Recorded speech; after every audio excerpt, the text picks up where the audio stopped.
जय हिंद दोस्तों, स्वागत है आपका अपने YouTube channel Swami Vivekananda study point. दोस्तों, आप सभी को हैप्पी न्यू ईयर। तो आइए देखते हैं क्लास 12 के लिए हम इंटरमीडिएट के लिए देखें, जो इस बार 2024 के पेपर देने जा रहे हैं सेकेंड ईयर वाले जो बच्चे हैं। ये चाहे आप आर्ट्स के स्टूडेंट हो, साइंस के स्टूडेंट हो या कॉमर्स के स्टूडेंट हो, ये जो इंग्लिश है जो सबके लिए कंपलसरी है उसके लेके आते हैं। तो हम सभी को पता है कि जो इंग्लिश आपका सेक्शन है वो दो खंडों में टूटा हुआ है, अर्थात दो खंडों में इसको बांटा गया है, जिसमें फर्स्ट सेक्शन जो आता है प्रोज का होता है, सेकंड जो सेक्शन होता है वो पोइट्री का सेक्शन होता है। तो हम देख लेते हैं अगला जो पॉइंट है, हम उस पोइट्री का ही फर्स्ट लेटर उठा के लेके आए हैं, जिसमें फर्स्ट लेटर है आपके पास sweetest love I do not go.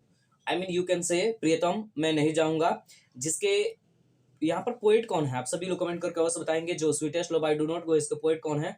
तो चलिए आइए फर्स्ट क्वेश्चन देख लेते हैं। तो कह रहा है कि who will make viber journey date the song. तो फ्रेंड्स जो इसका राइट आंसर हो जाएगा वो देख सकते हैं आप, ऑप्शन नंबर ए। चलिए थोड़ा कलर चेंज कर लेते हैं, कलर ये ग्रीन ले लेते हैं या चलिए येलो ले लेते हैं। देखते हैं अगले पॉइंट की ओर बढ़ते हैं।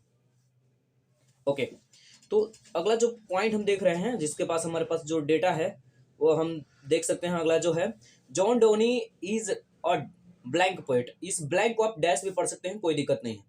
हम देखेंगे यहाँ से कि John Donne is a dash poet. तो फ्रेंड्स जो इसका राइट आंसर हो जाएगा वो हो जाएगा मेटाफिजिकल। थर्ड नंबर जो क्वेश्चन है, that thou lovest me as thou sayest is the from dash. देखिए जो फ्रेंड्स ये प्रश्न पूछा गया 2020 में पूछा भी गया है प्रश्न, ये जो इसका राइट आंसर हो जाएगा, मतलब कहने का समझिए कि जिसमें प्रियतम के बारे में जिक्र किया गया है, लव के बारे में जिक्र किया गया, वो रिलेशन है कौन, वो किससे, उस रिलेशन का उत्पत्ति sweetest love I do not गो, जो चैप्टर का नेम है वही ले लिया गया यहाँ पर। देखते हैं अगला पॉइंट की ओर बढ़ जाते हैं। अगला जो पॉइंट है अर्थात क्वेश्चन नंबर 4 की ओर बढ़ते हैं। Donne present himself sweetest love I do not go in second. Friends देखेंगे इसका जो फर्स्ट पर्सन सिंगुलर नंबर, मतलब कहने का सेंस समझिए कि जॉन डोनी प्रेजेंट हिमसेल्फ, मतलब अपने आप को किसमें व्यक्त करते हैं, तो यहाँ बोल रहा है first person singular number, first person singular number, एफएसएन कह सकते हैं शॉर्ट में, first person singular number. Friends अगला देखते हैं। अगला जो क्वेश्चन है यहाँ से ले लेंगे, जो अगला प्रश्न है यहाँ से आप देख लीजिएगा।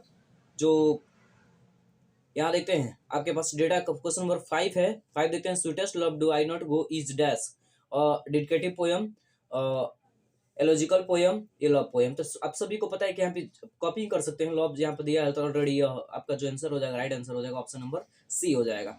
देखते हैं अगला जो प्रश्न है, हम आगे देख लेते हैं, आगे बढ़ जाते हैं।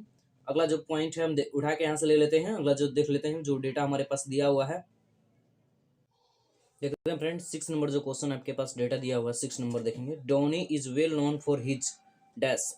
ध्यान देंगे कि जो डोनी है, मतलब जॉन डोनी की हम चर्चा करते हैं। जॉन डोनी जो है वो अपने किसके लिए जाने जाते हैं, तो ध्यान रखिएगा इसका फ्रेंड्स जो राइट आंसर हो जाएगा आपके पास डेटा जो हो जाएगा ऑप्शन नंबर डी। वह सॉन्ग्स और सोनेट के लिए भी जाने जाते हैं, शास्त्र के लिए भी जाने जाते हैं, सरमन्स के लिए भी जाने जाते हैं, अर्थात फ्रेंड्स इसका जो राइट आंसर हो जाएगा वो आपके पास ऑप्शन नंबर डी हो जाएगा। आगे देखते हैं अगला जो पॉइंट आपके पास दिया हुआ है, 7 नंबर क्वेश्चन है कि in the poem sweetest love I do not go die stand for. मतलब जो डाई वर्ड है ये देखेंगे, ये जो आपके पास दिखाई दे रहा है जो वर्ड DYE, ये किसके लिए स्टैंड करता है, मतलब इसका अर्थ क्या होता है, तो ध्यान रखेंगे जो इसका जो राइट आंसर हो जाएगा, ये डाई जो वर्ड है वो इसका ही होता है DY, अर्थात कह सकते हैं जो प्रीवियस पुराना जो मीनिंग है डाई का, मतलब अर्थ मरना, उसी का वर्ड है। देखते हैं फ्रेंड्स अगला प्रश्न की ओर हम बढ़ जाते हैं। अगला जो प्रश्न हमारे पास है, कह रहा है कि sweetest love I do not go may be compared with the Shakespeare. कहने का सेंस समझिए कि जो ये वर्ड दिया गया है, जो sweetest love I do not गो जो पोयम है, इसका कंपेयर किसके, शेक्सपियर के किसके साथ किया गया है, तो यहाँ ध्यान रखेंगे जो इसका राइट आंसर हो जाएगा the marriage of true minds. एक और चैप्टर आपको मिलेगा अगले, हम इसी में है the marriage of true minds, जिसको शेक्सपियर ने लिखा है, उसके बारे में उसी से इसका कंपेयर किया गया है। देखते हैं अगले प्रश्न की ओर बढ़ जाते हैं। अगला जो प्रश्न हमारे पास डेटा दिया हुआ है कि जो 8वां प्रश्न है ये बोल रहा है, 8 नंबर तो हमने देख लिया, 9 नंबर की ओर बढ़ जाते हैं। तो 9 नंबर जो क्वेश्चन कर रहा है, is composed upon sweetest love do I not गो। ये फर्स्ट वही है जो मैंने आपसे प्रश्न पूछा था पहली बार जो स्टार्ट हुआ था वीडियो, उसी टाइम पे, कि इसको कंपोज किसने किया था, अर्थात किसने रचना किया था। तो इसके बारे में आप ऑलरेडी पहले से जानते हैं, इसको कौन किसने लिखा था, किसने रचना किया है, जॉन डोनी ने इसको रचना किया है। तो देखते हैं अगले पॉइंट की ओर बढ़ जाते हैं। अगला जो क्वेश्चन नंबर है, John Donne was a pioneer of dash. कहने के सेंस समझिए कि जो जॉन डोनी वो कहाँ के पायोनियर हैं, तो इसका राइट आंसर हो जाएगा वो अब माने जाते हैं मेटाफिजिकल पोइट्री के पायोनियर माने जाते हैं। 11 नंबर क्वेश्चन देखते हैं, sweetest love I do not go is और डैश। ये क्या है, ये एक सोनेट है कि ऑड है कि लायरिक है कि बैलेड है, तो समझिए कि एक प्रकार के लायरिक पोयम है ध्यान रखिएगा यहाँ से। अगला देखेंगे 12 नंबर जो प्रश्न कह रहा है sweetest love I do not go has been addressed to.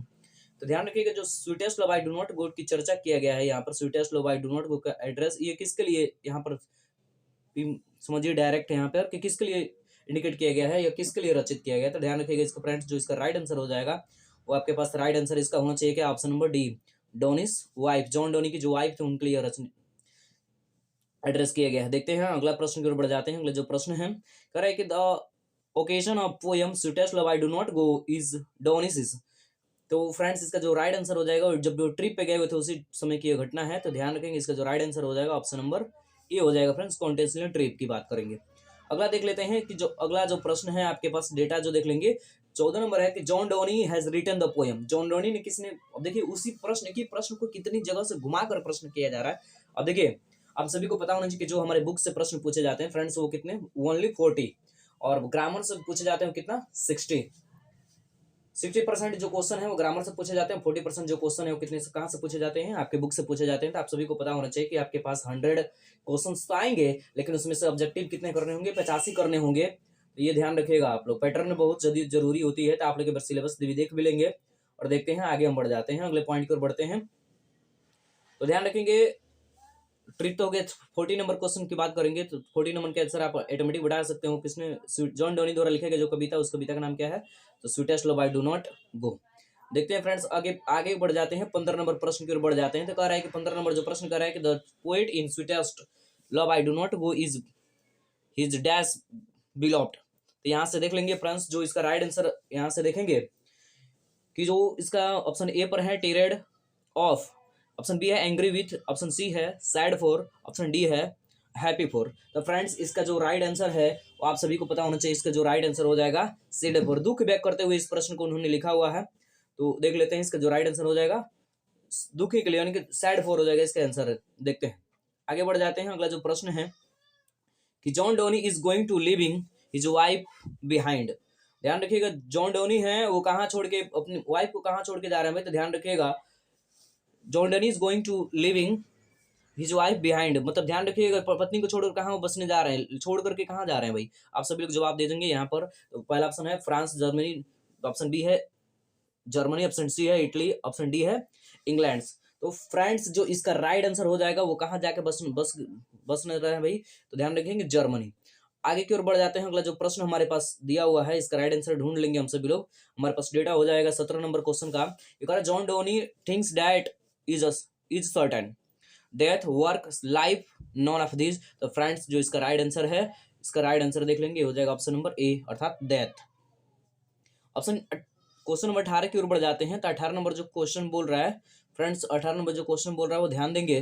18 number question क्या कह रहा है देखिए एक बार मिला लीजिए कि John Donne wants to go away because he is not in dash, is dash a mother, option number A mother, option B father, option C beloved, option C, option D जो है वो सिस्टर है। तो friends इसका right answer आप लोग बताएंगे सभी को ही, फटाफट आंसर आना चाहिए। ऑप्शन सी इसका जो राइट आंसर हो जाएगा विलॉट। अगला देखते हैं, अगला जो है वो how feeble is man's power taken from. ये भी कहाँ, मतलब कहने की समझे कि ये जो व्यक्ति की शक्ति है वो कहाँ से लिया गया है, मैंस फीबल पावर कहाँ से लिया गया है। तो हम जो चैप्टर पढ़ रहे हैं सिंपल से वहीं हो जाएगा। जो आपके पास option number A sweetest love I do not go. तो फ्रेंड्स एक चीज और ध्यान रखेंगे यहाँ पे आप सभी लोग, जो जॉन डोनी है, जॉन डोनी की डीओबी पता होना चाहिए आपको, डीओबी मतलब date of birth, option number और साथ साथ डीओडी भी याद रख लेंगे, डेट ऑफ डेथ। तो देखिएगा आपके चैप्टर में ऑलरेडी लिखेंगे, जब अबाउट द चैप्टर नहीं पढ़ के, अबाउट द पोएम ना पढ़ के, अबाउट द जब पोएट पढ़िएगा तो उसमें इनका डेट ऑफ बर्थ और डेट ऑफ डेथ भी मिल जाएगा। तो ध्यान रखिएगा इस बात को। आगे बढ़ जाते हैं। तो देखिए ऑप्शन जो क्वेश्चन नंबर 20 है वो कह रहा है John Donne feels that dash very hopeless. तो ध्यान रखेंगे यहाँ पर होपलेस वो व्यक्ति हैं तो क्या बन गए होंगे, ये मैन ऑप्शन हो जाएगा इसका राइट आंसर। देख लेते हैं अगले प्रश्न की ओर बढ़ जाते हैं। तो अगला प्रश्न जो कहता है कि dash is taken described a metaphysical poet. तो यहाँ पर जो अभी ऊपर जो सेकंड नंबर क्वेश्चन था वो मेटाफिजिकल पोएट से ही लिया गया था। तो यहाँ से हम आसानी से देख सकते हैं मेटाफिजिकल पोएट हैं कौन, तो यहाँ पर वही है जॉन डोनी, और सर ऑप्शन नंबर सी हो जाएगा। ऑप्शन नंबर हम बात करें अगर अगले पॉइंट की ओर देख लें, अगले पॉइंट जो हमारे पास डेटा है वो कह रहा है कि ध्यान देंगे यहाँ से कि जो क्वेश्चन नंबर 22 जो है, dash want to gladly accept death. तो जो वही भी कौन, मतलब एक्सेप्ट डेथ को कौन एक्सेप्ट करना चाहते हैं, तो यहाँ पर उन्हीं का नाम आता है, जॉन डोनी जगह। आगे देखते हैं, अगले प्रश्न की ओर बढ़ जाते हैं, जो 23 नंबर प्रश्न है फ्रेंड्स। तो 23 नंबर प्रश्न है क्या, उसको देख लेंगे। John Donne had seen the sun setting dash night, अर्थात उन्होंने सन सेटिंग का नाइट मतलब किस रात को उन्होंने देखा था। तो ध्यान रखिएगा, इसके होता है स्टडी। स्टडी का हिंदी क्या होता है, आप कमेंट करके अवश्य बताएंगे। स्टडी का हिंदी होता है क्या है, तो हम सभी को पता होना चाहिए स्टडी का हिंदी होता है क्या, बीता हुआ कल। टुमारो का हिंदी क्या होता है, आने वाला कल। और टुडे का हिंदी क्या होता है, आज। ध्यान रखेंगे इसको। आगे बढ़ जाते हैं, जो अगला क्वेश्चन नंबर है कि Donne studied law and read. उन्होंने कानून और पढ़ाई, ध्यान रखेंगे, डोनी ने कहा कानून पढ़े थे, तो ध्यान रखिएगा उन्होंने कानून की जो पढ़ाई की थी वो कहाँ से किए थे। तो आप सभी को पता होना चाहिए कि उन्होंने थियोलॉजी से सीखा था कानून के बारे में। ऑप्शन 25 क्वेश्चन नंबर 25 देख लेंगे। But believe date I shell make spider journey is taken from. तो ध्यान रखेंगे वो कहाँ से उन्होंने टेकन फ्रॉम कर लिया गया है, तो वहीं चैप्टर का उनका नाम ही उठा लेंगे डायरेक्ट, यहाँ से हो जाएगा कौन, sweetest love I do not go. तो फ्रेंड्स कैसे लगी वीडियो कमेंट करके वो बताइए कैसे लगी वीडियो, और भी जो चैप्टर आप चाहते हैं उस चैप्टर का नाम कमेंट करिए। अगला जो वीडियो है उसी लेसन पे आएगा। Thank you so much. जय हिंद, वंदे मातरम।